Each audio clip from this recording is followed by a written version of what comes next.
Hi guys, ಎಲ್ಲರಿಗೂ ನಮಸ್ಕಾರ. Welcome back to my YouTube channel. Friends, ಇವತ್ತಿನ ಈ ವಿಡಿಯೋದಲ್ಲಿ ಕರ್ನಾಟಕದಲ್ಲಿ ಕಿಸಾನ್ ಸಮ್ಮಾನ್ ಯೋಜನೆಯಡಿ ನೋಂದಾಯಿತರಾಗಿದ್ದ ಸುಮಾರು 54 ಲಕ್ಷ ರೈತರ ಪೈಕಿ 10 ಲಕ್ಷ ರೈತರ ಹೆಸರನ್ನು ಈ ಯೋಜನೆಯಿಂದ ಕ್ಯಾನ್ಸಲ್ ಮಾಡಲಾಗಿದೆ. ಯಾವೆಲ್ಲ ರೈತರನ್ನು ಈ ಯೋಜನೆಯಿಂದ ಅನರ್ಹಗೊಳಿಸಲಾಗಿದೆ, ಇದಕ್ಕೆ ಕಾರಣವೇನು ಎಂಬುದರ ಬಗ್ಗೆ ಸಂಕ್ಷಿಪ್ತವಾದ ಮಾಹಿತಿಯನ್ನು ಈ ವಿಡಿಯೋದಲ್ಲಿ ನಾನು ನಿಮ್ಗೆ ತಿಳಿಸ್ಕೊಡ್ತೀನಿ. ಇದಕ್ಕೂ ಮುಂಚೆ ನೀವು ಇನ್ನೂ ನನ್ನ ಚಾನಲ್ಗೆ ಸಬ್ಸ್ಕ್ರೈಬ್ ಆಗಿದ್ರೆ ಪ್ಲೀಸ್ ಸಬ್ಸ್ಕ್ರೈಬ್ ಆಗಿ. ಬನ್ನಿ ವಿಡಿಯೋ ಸ್ಟಾರ್ಟ್ ಮಾಡೋಣ.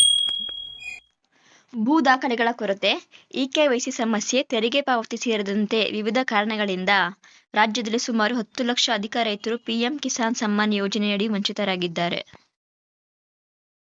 ಪ್ರತಿ ಕಂತಿನ ಸಂದರ್ಭದಲ್ಲಿ ರೈತರ ಸಂಖ್ಯೆ ಏರುಪೇರಾಗುತ್ತದೆ, ಏಕೆಂದರೆ ರೈತರ ನೋಂದಣಿ ಕಾರ್ಯ ನಿರಂತರ ಪ್ರಕ್ರಿಯೆಯಾಗಿದ್ದು ಅರ್ಹರನ್ನು ಸೇರಿಸುವುದು ಹಾಗೂ ಅನರ್ಹರನ್ನು ತೆಗೆಯುವ ಪ್ರಕ್ರಿಯೆ ನಡೆಯುತ್ತದೆ.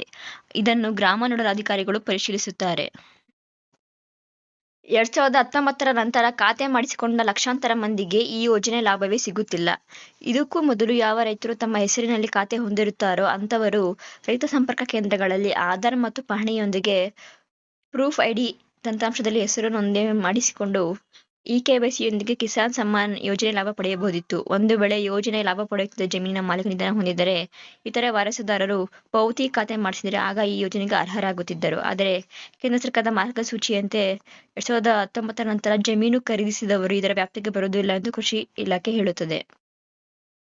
ಪಿಎಂ ಕಿಸಾನ್ ಸಮ್ಮಾನ್ ಯೋಜನೆಗೆ ನೋಂದಣಿಯು ನಿರಂತರ ಪ್ರಕ್ರಿಯೆ. ಅನರ್ಹರನ್ನು ತೆಗೆಯುವ, ಅರ್ಹರನ್ನು ಸೇರ್ಪಡೆ ಮಾಡುವ ಕೆಲಸ ಸದಾ ಪ್ರಗತಿಯಲ್ಲಿರುತ್ತದೆ. ಒಂದು ವೇಳೆ ತಾಂತ್ರಿಕ ದೋಷ, ಇಕೆವೈಸಿ ಸಮಸ್ಯೆಯಿಂದ ಯಾವುದೇ ರೈತರ ಹೆಸರು ಯೋಜನೆಯ ಪಟ್ಟಿಯಿಂದ ಕೈಬಿಟ್ಟಿದ್ದರೆ ಮರುಪರಿಶೀಲನೆಗೆ ಅವಕಾಶವಿದೆ. ಅರ್ಹರಿಗೆ ಬಾಕಿ ಸೇರಿಸಿ ಹಣವನ್ನು ನೀಡಲಾಗುವುದು. ಹಾಗಾಗಿ ಅರ್ಹರಿಗೆ ವಂಚನೆಯಾಗುವುದಿಲ್ಲ ಎಂದು ಕೃಷಿ ಇಲಾಖೆ ಜಂಟಿ ನಿರ್ದೇಶಕ ಜಿಟಿ ಪುತ್ರ ತಿಳಿಸಿದ್ದಾರೆ. ರಾಜ್ಯದಲ್ಲಿ ಗರಿಷ್ಠ ಮಟ್ಟದ ರೈತರು ಅಂದರೆ 54 ಲಕ್ಷಕ್ಕೂ ಅಧಿಕ ರೈತರು ನೋಂದಣಿ ಮಾಡಿ ಯೋಜನೆ ಲಾಭ ಪಡೆಯುತ್ತಿದ್ದರು. ಈ ಪೈಕಿ 44,20,000 ರೈತರು ಮಾತ್ರ ಈ ಯೋಜನೆ ಲಾಭ ಸಿಗುವಂತಾಗಿದೆ.